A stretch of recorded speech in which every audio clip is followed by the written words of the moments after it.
कि संसाधन किसे कहते हैं? तो चलिए शुरू करते हैं। हमारे पर्यावरण में उपलब्ध प्रत्येक वस्तु जो हमारी जरूरतों को पूरा करने में प्रयुक्त की जा सकती है और जिसको बनाने के लिए प्रौद्योगिकी उपलब्ध है, जो आर्थिक रूप से संभव और सांस्कृतिक रूप से मान्य है, एक संसाधन है। चलिए, हमने संसाधन के बारे में तो जान ही लिया, अब हम उसके कितने प्रकार हैं यह भी जान लेते हैं। दोस्तों, संसाधन आमतौर पर 4 प्रकार के होते हैं। उत्पत्ति के आधार पर जो संसाधन है वह है जैव संसाधन और अजैव संसाधन। दूसरे प्रकार के संसाधन है समाप्यता के आधार पर, वह है नवीकरण योग्य संसाधन और दूसरा अनवीकरण संसाधन। तीसरे प्रकार के संसाधन का नाम है स्वामित्व के आधार पर, जिसमें व्यक्तिगत संसाधन, सामुदायिक स्वामित्व वाले संसाधन, राष्ट्रीय संसाधन और अंतर्राष्ट्रीय संसाधन आते हैं।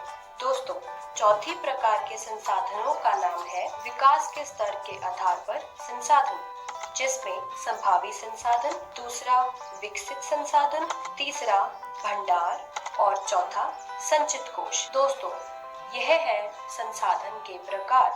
तो चलिए अब हम एक एक करके इसके प्रकारों के आगे प्रकार कितने हैं वह भी जान लेते हैं। सबसे पहला है उत्पत्ति के आधार पर। उत्पत्ति के आधार पर 2 संसाधन हैं, पहला जैव संसाधन और दूसरा अजैव संसाधन। इन संसाधनों की प्राप्ति जीव मंडल से होती है और इनमें जीवन व्याप्त है, जैसे मनुष्य, वनस्पति, प्राणीजात, पशुधन और मत्स्य जीवन।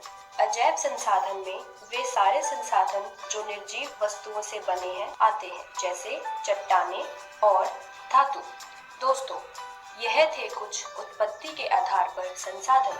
चलिए संसाधनों के विकास की समस्या के बारे में भी जान लेते हैं। ऐसा विश्वास किया जाता था कि संसाधन प्रकृति की देन है, परंतु उनका मानव ने अंधाधुंध उपयोग किया है, जिससे वैश्विक पारिस्थितिकी संकट, भूमंडलीय तापमान, पर्यावरण प्रदूषण और भूमि निम्नीकरण आदि समस्याएं आई हैं। चलिए अब हम जानते हैं कि समाप्यता के आधार पर कितने संसाधन हैं। दोस्तों, समाप्यता के आधार पर 2 संसाधन हैं, नवीकरण योग्य संसाधन और दूसरा अनवीकरण योग्य संसाधन। नवीकरण योग्य संसाधन वे संसाधन हैं जिन्हें भौतिक, रासायनिक या यांत्रिक प्रक्रियाओं द्वारा नवीकृत या पुनः उत्पन्न किया जा सकता है, जैसे सौर ऊर्जा, पवन ऊर्जा, जल, वन्य जीवन इत्यादि। अनवीकरण योग्य संसाधन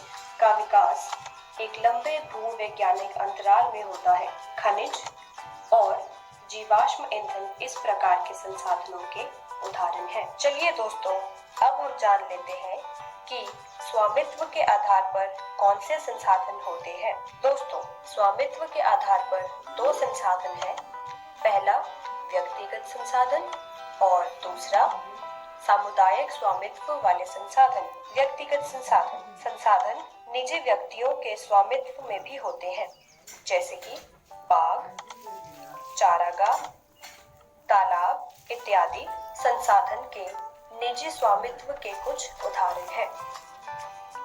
सामुदायिक स्वामित्व वाले संसाधन, यह संसाधन समुदाय के सभी सदस्यों को उपलब्ध होते हैं।